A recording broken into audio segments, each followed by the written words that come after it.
اسمع بقى، اللي هتحضره دلوقتي قصة حقيقية بس مقلية في زيت الفضايح. لو حصلتلك قبل كده صلي على النبي واعمل لايك واشتراك واكتب في الكومنت.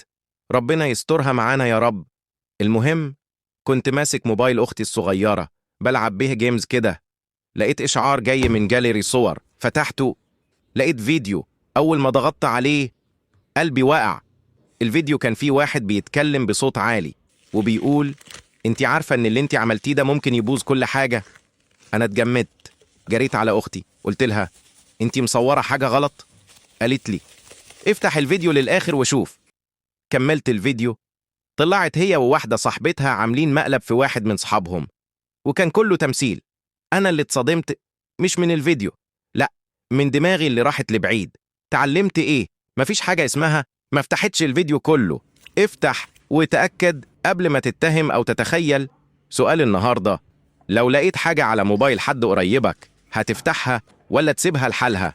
اكتب في الكومنت وابقى قابلني.